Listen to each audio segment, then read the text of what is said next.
cette nouvelle vidéo. Et il s'agit cette fois de mon book haul pour le mois de novembre 2023. Oui, nous sommes toujours en retard, mais ça vous le savez. Et nous avons pour ce mois-ci 12 livres que je me suis procurés. On commence tout de suite avec 3 livres que je me suis pris grâce au Black Friday chez Black Ink Edition. J'en ai profité pour prendre de Morgan Le Graff, Double Jeu et Abject, qui sont 2 tomes qui se lisent l'un après l'autre. C'est Double Jeu en premier et Abject ensuite. Donc je n'oublierai pas la couverture de ce tome 2 parce que je pense que ça spoil ce qui se passe dans le premier. Les jumeaux Hugo et Enzo Montalbano partagent tout, même les femmes.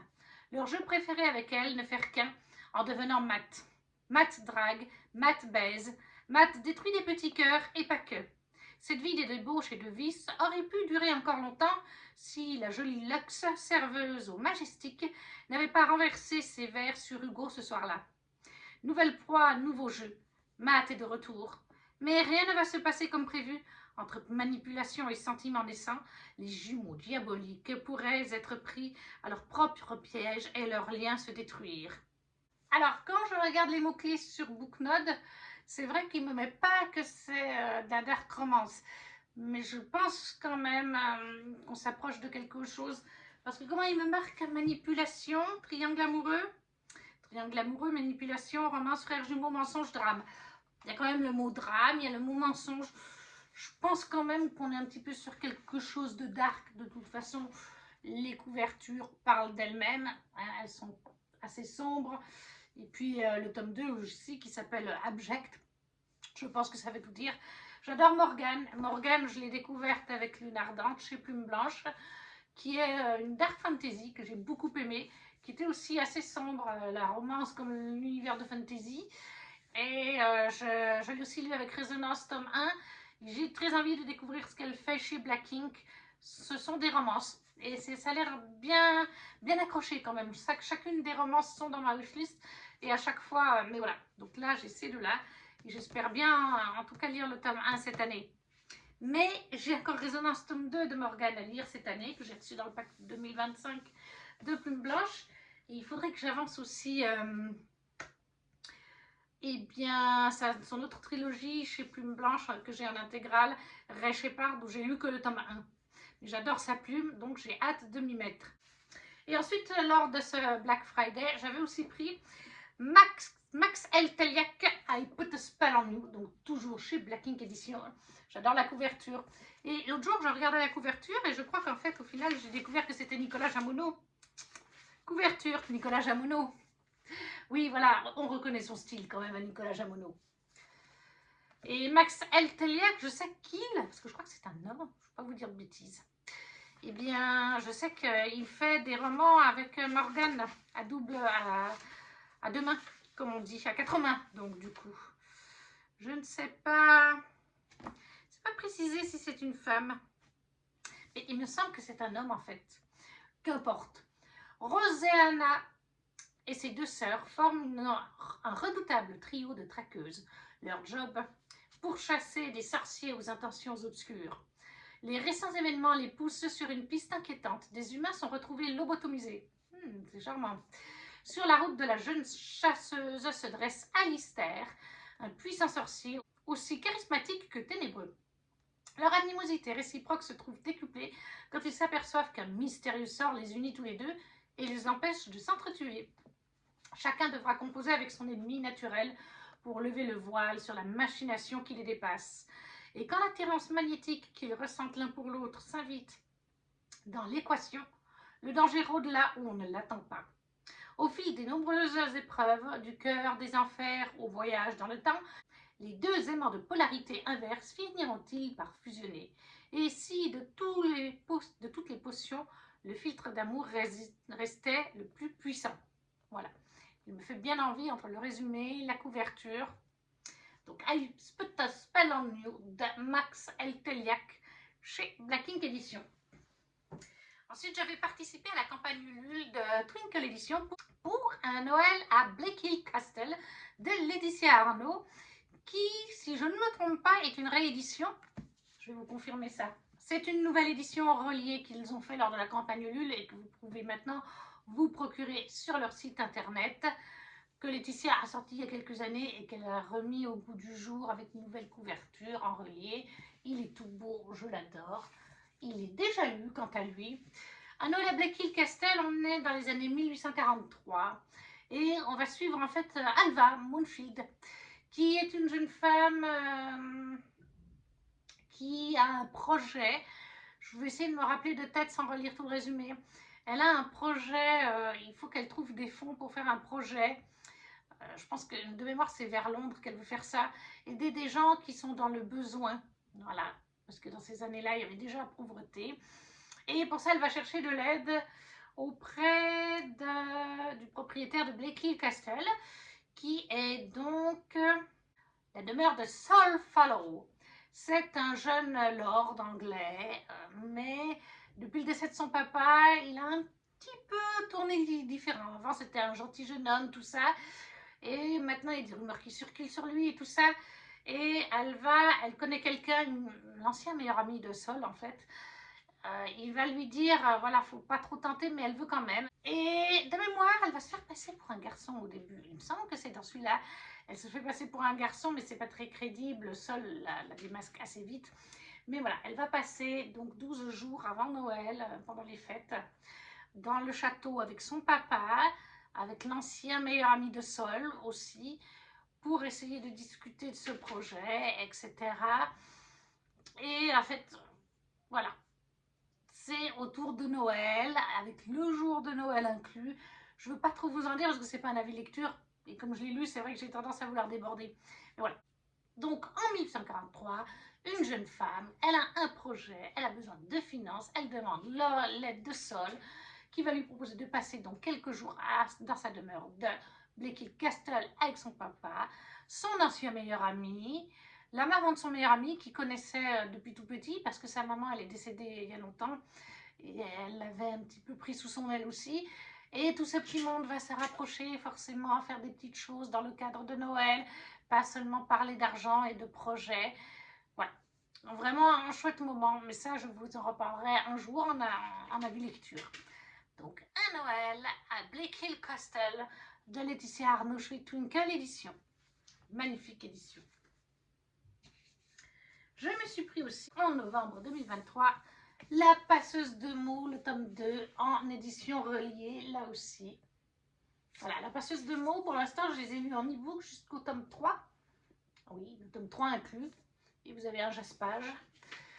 Mais par contre, quand ils sortent en collector, je les prends en collector. Parce que franchement, ils sont très beaux. Et j'adore La passeuse de mots. C'est franchement une histoire qui me plaît beaucoup. J'aimerais bien une fois les lire en dehors, dans cette édition collector reliée, il y a une carte. J'aimerais bien les lire une fois, c'est vrai, en dehors d'un e-book, mais c'est vrai que les collectors, les reliés mettent du temps. Je crois qu'ils sont quand même collectors, je vous le remontre, parce que quand il n'y en a plus, je crois qu'il n'y en a plus en fait. Dans La passeuse de mots de Agit Twice, et cette édition est aussi chez Hachette Roman.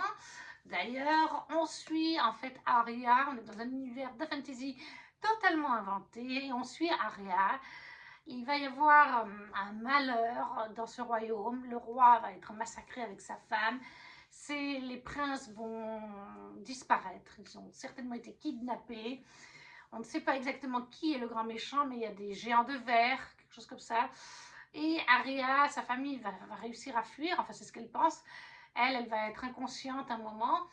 Quand elle va revenir à elle, elle va découvrir un peu plus tard qu'elle est une passeuse de mots. Une passeuse de mots est une personne qui va chercher les mots dans les royaumes, le royaume, mais pas que ce royaume, hein, partout. Elle cherche les mots pour se les approprier, c'est-à-dire que après, par exemple, un mot va lui servir quand elle le dira, ou même quand elle le pense, il me semble, à éclairer, faire de la lumière. Un mot va lui permettre d'entendre plus finement les choses, c'est-à-dire de pouvoir espionner. À un moment donné, elle l'utilise d'ailleurs pour espionner une discussion de personnes qui sont plus loin grâce à l'oreille affûtée. Elle comprend cette discussion. Mais voilà, il faut qu'elle parte en quête de ces mots dans les royaumes pour les trouver, pour les apprivoiser. Des fois, ça se fait sans problème. Des fois, ça se fait avec un peu plus de drame et de douleur. Hein, surtout qu'il y a des mots plus sensibles, plus dramatiques. Et puis, des fois, il y en a d'autres qui sont plus joyeux, plus sympathiques aussi. Et en même temps, eh bien, il faut qu'elle cherche, elle veut à tout prix retrouver le prince Hayden, si je me rappelle bien, qui est son prince de cœur, son amour de jeunesse. Voilà, c'est son amour de jeunesse et il fait partie des disparus avec les autres princes. Et elle est sûre que c'est connecté, que finalement ce truc de passeuse de mots qu'elle reçoit subitement en héritage est connecté à ce qui se passe avec le royaume et qu'il faut qu'elle fasse les deux. Elle est aidée dans cette quête par Killian, un jeune homme très mystérieux, à moitié masqué, qu'on ne voit pas complètement. Et ils vont faire de nombreuses rencontres, ils vont créer des liens, voilà. Je ne dirai pas plus loin, c'est un univers très vaste que j'aime énormément. Donc voilà, le collector, le relié de la passeuse de mots, le tome 2 de Agi Twice, toujours chez Hachette Roman. J'ai aussi pris ce mois-ci Créatures fantastiques de Kiyash Mounsef chez De Saxus. Lui aussi, il est lu d'ailleurs. Et là, en fait, on suit une jeune femme, Marjane. Voilà, Marjane, qui fait des études. Hein. Et puis, malheureusement, un jour, son père va décéder. Elle va hériter de la clinique vétérinaire que son père a créée, malgré qu'elle soit encore étudiante. Mais bon, elle est presque adulte. Hein. Pas loin, et elle va essayer de garder cette clinique vétérinaire et elle va découvrir après sa mort qu'il n'avait pas qu'une clinique vétérinaire pour des animaux traditionnels, mais que les créatures fantastiques existent bel et bien, les licornes, les griffons et tout ce qu'on veut, et qu'en fait, eh bien, tout simplement, est-ce qu'elle veut prendre le relais de son papa, découvrir tout ça, aider ses animaux? Et elle va se retrouver prise entre deux feux, à quelque part, entre plusieurs personnes, entre plusieurs groupes. Et à savoir quels étaient les groupes que son père aidait vraiment, ceux qui n'aidaient pas. Voilà, on est un peu là, c'est le premier tome. Voici dessous comment il se présente. Je le trouve très très beau. Alors derrière, chez De Saxus, il n'y a pas souvent quelque chose. Là, vous avez ceci. Et je pense que de l'autre côté, oui, voilà, c'est la même chose. Voilà, c'est vraiment là où c'est super beau. Donc lui aussi, il est déjà lu. J'attends le deuxième tome. De mémoire, il n'est pas sorti, le deuxième tome. Voilà, je vous remontre le devant. Et lui se prolonge derrière, avec la jeune femme qu'on voit ici. Ensuite, je me suis pris aussi Un cœur pour Noël de Sophie Jomain chez Ozu. C'est un format calendrier de l'Avent. C'était le premier que Ozu faisait pour les adultes. Ça faisait 1 an ou 2 qu'il faisait pour les enfants. Mais pour les adultes, c'était le premier. Et en fait, c'est le concept que vous avez, voilà, le 1er décembre. Le 1er décembre est normalement fermé avec... ouais, c'est fermé, on ne peut pas voir. Il faut crocheter avec un ciseau, un petit couteau pour ouvrir là. Vous voyez, là, c'est tout... c'est d'ailleurs pas très bien ouvert. Et ça vous dévoile le chapitre du jour, qui est à peu près d'une dizaine de pages en général, environ. Et voilà, une fois que vous avez lu votre 1er décembre, eh bien, vous attendez le 2 pour ouvrir le 2. C'était le premier de, voilà, de la maison d'édition. Un mois pour faire battre mon cœur. Je m'appelle Avril et j'ai 18 ans. Je suis née avec un cœur défaillant qui aurait pu me tuer. J'ai été transplantée il y a bientôt 2 ans. Depuis, tout a changé. Cette année, je reviens dans les Alpes pour fêter Noël avec mon père. Dans ce corps que j'ai besoin de réveiller, dans ce corps que j'ai peur d'abîmer. Je suis morte de trouille, mais je veux croire au miracle. Et j'ai peut-être raison, car à peine arrivée, je revois Augustin et tout est chamboulé. Je suis sûre, ma vie ne fait que commencer. Voilà. Donc ça aussi, c'est lu forcément, je l'ai lu en décembre 2023, un bon moment de lecture. Un cœur pour Noël de Sophie Jomain, chez Ozu Éditions. Il est vraiment sympa. Après, c'est pas... J'ai préféré la romance de cette année, mais ça, on en reparlera une autre fois. Je me suis aussi pris au mois de novembre 2023 Babel de RF Kuang, pardon, avec ce magnifique fourreau que voici, que voilà, édition reliée en elle-même. C'est la première version donc. parce que je sais qu'ils en ont fait une deuxième, jaspé noir devant et sur le devant. Et justement, le jaspage de la deuxième édition, par exemple, est différent. Ici, ils l'ont refait parce qu'ils n'en avaient plus. Je pense qu'il a eu beaucoup de succès. Dessous, on avait la carte de Londres, si je ne me dis pas de bêtises. D'Oxford, pardon, Oxford. Et pourtant, je l'ai lu, hein, mais je l'ai lu en tout début d'année. Dessous, il est absolument magnifique sur le côté déjà. Regardez là comme il est beau. Et alors là, un acte de traduction et toujours un acte de trahison. Voilà. Très bel objet livre. Toute beauté. Je l'ai lu aussi, comme je vous dis, relativement au début d'année, en lecture commune sur un Discord. Ce qui m'a permis de bien maintenir le rythme. Alors le voilà aussi comme ça là-dessous. Mais je préfère vous lire le résumé parce que c'est un univers assez complexe. Ici, sur de la Dark Academia. 1828, un jeune orphelin chinois est recueilli à Canton par un professeur et conduit à Londres. Rebaptisé Robin Swift, le jeune garçon consacre ses journées à l'étude des langues dans l'optique d'intégrer le prestigieux Institut royal de traduction de l'université d'Oxford, plus connu sous le nom de Babel. Berceau de l'argentogravure, les étudiants y exploitent le sens perdu des mots à l'aide de barres d'argent enchantées. Dès ses premiers jours à Oxford, Rembrandt prend conscience que ses travaux confèrent à l'Empire britannique une puissance inégalée et servent à sa soif de colonisation, au détriment des classes défavorisées de la société et de ses territoires.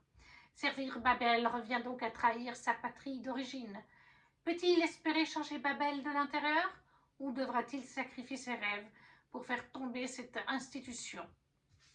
Voilà, donc Babel, très belle édition que je vous remontre encore une fois, de R.F. Kuang chez De Saxus, avec son fourreau.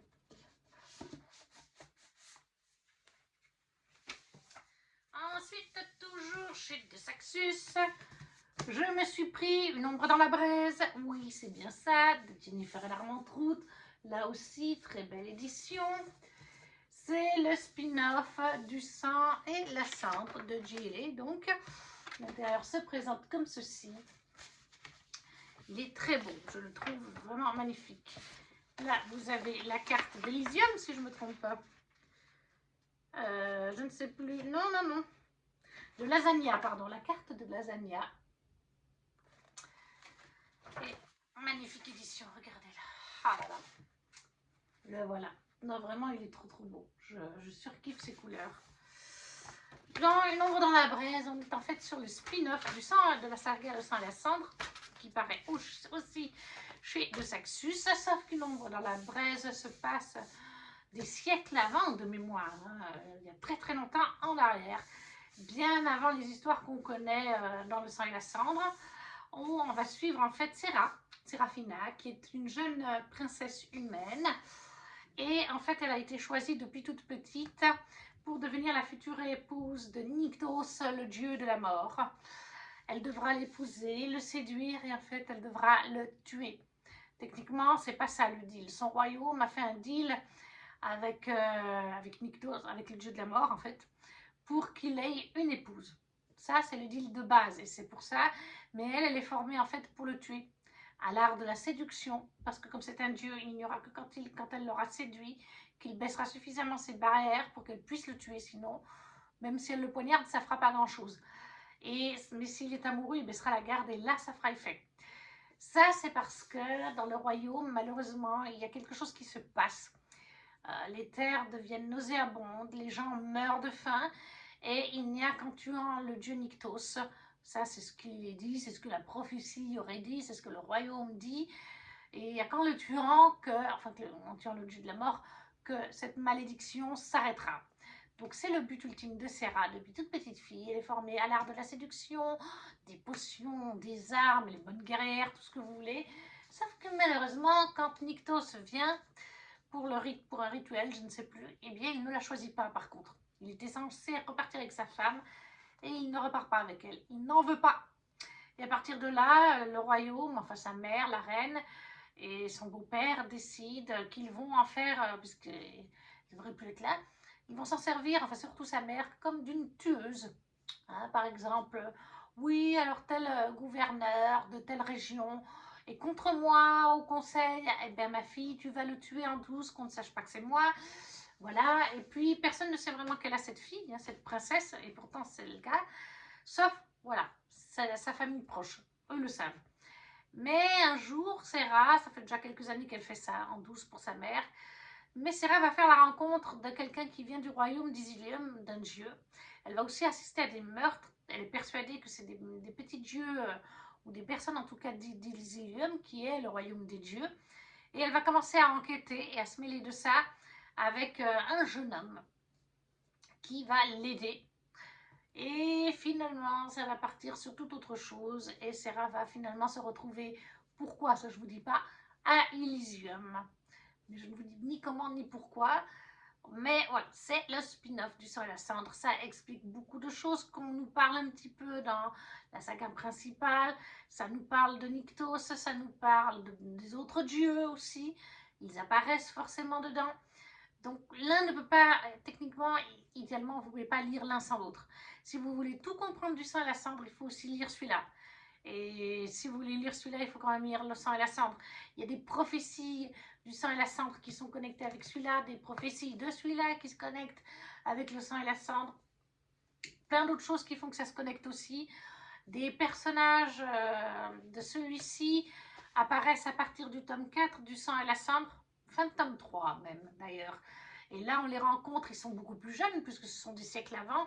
Mais comme ce sont des dieux, des demi-dieux, ils ont des très longues vies. Donc là, ils sont jeunes, genre adolescents, quelque chose comme ça. Et dans le sang et la cendre, ils vont être pleinement adultes. Voilà. Donc le premier tome, d'une ombre dans la braise, une ombre dans la braise. Le vrai spin-off, ça s'appelle en français La chair et le feu. Je crois le nom de la saga. De Jennifer Hermantrout, chez De Saxus. Et toujours chez De Saxus, et je me rends compte qu'il y a une large différence. J'en parlais l'autre jour avec les filles sur Instagram. Avant, j'achetais beaucoup de Sabran et de Saxus, et maintenant, c'est plus le cas. Eh bien, je vois, en 1 an et 3 mois, puisqu'on est en novembre, oui, voilà, 1 an et 3 mois, l'évolution de mes achats. Ce n'est plus de Saxus que j'achète en priorité. Alors bon, c'est parce que budgétairement, pour l'instant, j'ai toujours pas retrouvé des heures de travail en supplément. J'en ai toujours pas assez pour me payer tous les livres que je veux. Mais même Le sang et la cendre et Une ombre dans la braise, je n'ai pas encore acheté les suites. Pourtant, je les veux. Mais comme il y a beaucoup de reliés aussi, il faut faire des choix. Et là, en ce moment, j'achète que 2-3 livres par mois. Ou alors, j'en achète en occasion. Mais c'est vrai qu'il y a beaucoup moins de Saxus. Même dans ceux qui sortent. Alors oui, GLA, je les veux. Hein, et il y en a d'autres. Mais beaucoup des sorties qu'ils font maintenant ne me plaisent pas, en fait, ne m'attirent pas des masses. Mais celle-là m'attirait. Chloé Gong, la suite de ses plaisirs violents chez Sabran qui se nomme Nos fins violentes, qui est absolument très très beau là aussi. Et il est jaspé. Il a un jaspage. Je ne sais pas si on le voit bien, le jaspage. On dirait un briquet. Je pense que c'est le briquet de la... De toute façon, c'est ça, la couverture. Et je pense que c'est un briquet. Dessous, il est très beau aussi. Là, voilà, avec un beau dragon. L'intérieur est un peu plus simple. Et est-ce qu'on a une carte ou pas? Non, on n'a pas de carte. Donc ça, c'est chez Sabran, la petite sœur de Saxus, hein. Ellipsis, Sabran. Donc en fait là, on est, j'ai lu le tome 1, donc je peux déjà vous en parler. On est en fait dans les années 1900, un peu plus que 1900, dans la Chine de l'époque. Je crois que c'est ça, hein, Shanghai, voilà. Et en fait, on suit 2 familles qui gouvernent Shanghai, entre autres. Hein. Après, il y a d'autres, mais c'est 2 puissantes familles qui gouvernent Shanghai. C'est une réécriture de Roméo et Juliette, mais dans les années 1900 et en Asie, vers Shanghai. Donc, il y a une famille, c'est vraiment des personnes de Shanghai, hein, depuis voilà, d'origine de Shanghai. L'autre famille, c'est des Russes de mémoire qui se sont implantés il y a un petit moment. Et ils se font la guerre, bien sûr, vous imaginez, ils se font la guerre comme les Roméo et Juliette. Et En fait, c'est l'histoire de Juliette et de Romain. On reste proche quand même de Roméo et Juliette, n'est-ce pas? Et en fait, il va y avoir une espèce d'épidémie, de monstre, on ne sait pas bien, qui va commettre des crimes assez glauques, assez gore dans la ville de Shanghai. Et Juliette et Roméo, ils sont mandatés par leur père pour mener les enquêtes à chacun de leur côté avec leurs amis, leur bande de potes, d'autres membres de leur famille. Sauf qu'à un moment donné, ils vont commencer un petit peu à faire, comment dire, à s'allier quand même parce que il y a quelque chose de louche là-dessous. Et puis les deux familles sont touchées par ça aussi. Et on va découvrir tout au fil de l'histoire qu'ils ont un passé ensemble, Juliette et Romain. Il y a quelques années avant que Juliette parte, parce qu'elle est partie faire des études ou je sais plus quoi. Donc elle est partie de 3 ans, quelque chose comme ça. Et avant ça, Romain et Juliette étaient ensemble. D'où le Roméo et Juliette, parce que oui, ils l'étaient. Malgré la haine de leur famille, ils étaient ensemble, leur famille l'ignorait, bien entendu. Et il s'est passé des choses avant que Juliette parte, dans le passé, qui fait que maintenant les deux se détestent. Enfin, sont censés se détester, leurs familles se font toujours autant la guerre à cause de ce qui s'est passé. Mais est-ce qu'on peut vraiment enlever son grand amour comme ça, surtout quand il y a une enquête à faire et puis que finalement il faut un petit peu regrouper ces choses pour découvrir, parce que vraiment c'est la catastrophe. Et là on est sur le tome 2. À la fin il y a eu des révélations, il y a des nouvelles choses, je ne me rappelle plus très bien, mais ouais, il y avait eu des rebondissements qui mènent au tome 2.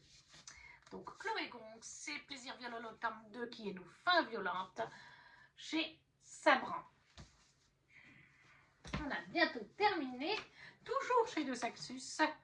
Je me suis pris Nevernight le tome 1 de J. Christophe en édition reliée.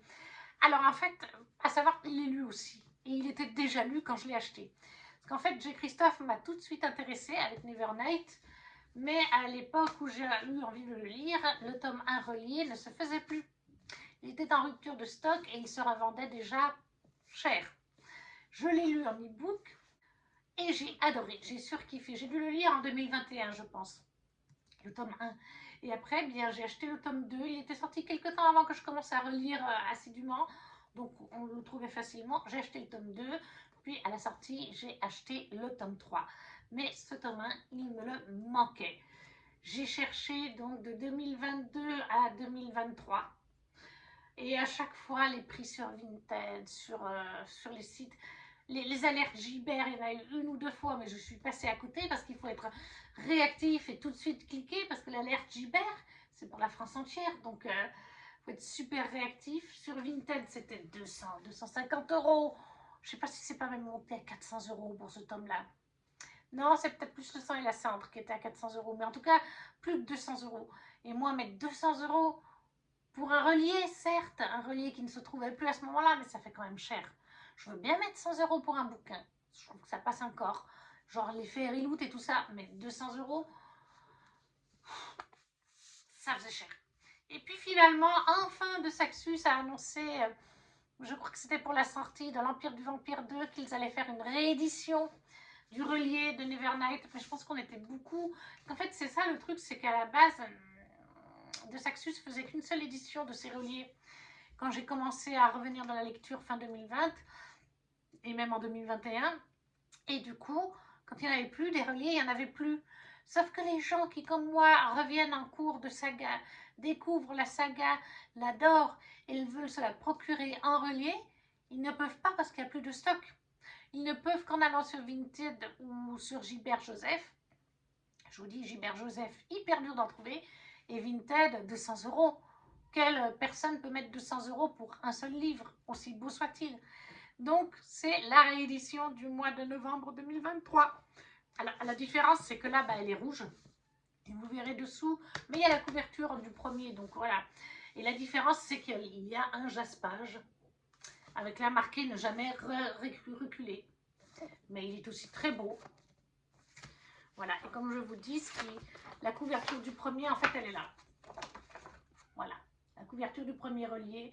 C'est pour ça que... Mais moi, j'aime bien la couverture du deuxième, du noir et rouge. Je trouve très bien aussi. Dessous, il est comme ça.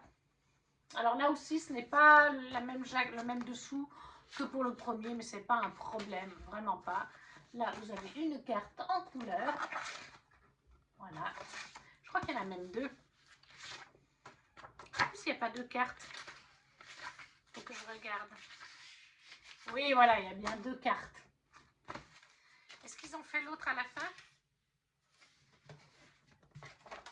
Ah non, c'est la même. C'est pas grave. Donc, j'ai pu me procurer enfin ce tome-là, fin 2023. Donc, dans Nevernight, on suit Mia, parce que c'est une trilogie que j'ai finie. On est dans un univers de fantasy inventé, pour adultes hein, quand même, il faut bien le dire, c'est assez dark. Et on suit Mia, corps vert de mémoire, oui c'est cela, qui est une jeune femme qui a tout perdu. Sa famille, les corps verts avec de l'argent, tout ça. Ils étaient dans la politique et son père a été guillotiné, si je me rappelle bien. En tout cas, il a été assassiné sur la place publique devant témoins, tout ça. Comme ça se faisait à cette époque-là. Sa mère, on n'en sait rien, ou alors si, on sait qu'elle est en prison. Oh oui, elle est en prison, elle a été fait emprisonner, elle avait un petit frère qu'elle pense qu'il est mort et elle-même aurait dû mourir. C'est les jeux politiques qui ont décidé ça. Hein. Seulement, elle a réussi à se sauver parce que Mia, elle possède une ombre qui est un chat. Voilà, il a la forme d'un chat et il l'a aidé à se sauver. Et ensemble, ils sont formés, enfin, elle est formée plutôt par un homme. Je ne sais plus comment il s'appelle, mais il la forme pour devenir une assassin parce qu'elle veut venger son père, sa mère, son frère, avec les politiciens du gouvernement. Donc elle est formée par celui-là et à 16 ans, elle veut devenir une des apprenties de l'Église Rouge, Notre-Dame du Saint-Meurtre, tout simplement, qui sont contre la politique, contre le royaume et qui forment des assassins, les meilleurs qui soient. Donc elle va partir en quête, de l'Église Rouge parce que c'est toute une quête et après c'est sa formation dans ce tome 1. Et après ça part sur plein d'autres choses mais je ne peux pas vous en dire plus. Donc voilà, Nevernight, le tome 1 en relié, seconde édition chez De Saxus de J. Christophe. Et on est enfin sur le dernier livre qui est The Scarlet Alchemist de Kylie Lee Baker. C'est l'édition Fairy Loot de la box Young Adult. Le voici. Le jaspage. J'avoue que c'est pas forcément le livre qui me fait le plus envie. Je ne vais pas vous le cacher. Il est là depuis novembre, il n'est toujours 2023, il n'est toujours pas lu. Après, les pages de garde sont très jolies par contre. Voilà. On voit tout de suite par contre qu'on est sur un récit d'inspiration asiatique ou qu'on est en Asie. Je ne me rappelle plus, on va regarder un petit peu les mots-clés, ce qu'on nous dit sur Booknode. Voilà. There is no good without evil. Il n'y a pas de bon sans le méchant. Ça, c'est ce qu'on nous dit en phrase d'accroche. Et les mots-clés sur Booknode, c'est fantasy, alchimie, résurrection, young adult, fantasy historique, Chine impériale. Donc je pense quand même qu'on est avec la Chine. Et au niveau du résumé, qu'est-ce qu'on peut en dire? Zillian rêve de devenir un alchimiste royal. Elle veut faire de l'alchimie, de l'or d'alchimie, des gemmes aussi, pour, entre autres pour rester jeune, des gemmes pour que la santé, des gemmes à manger pour que la santé permette d'être bonne et de rester jeune toute sa vie. Mais pour l'instant, elle est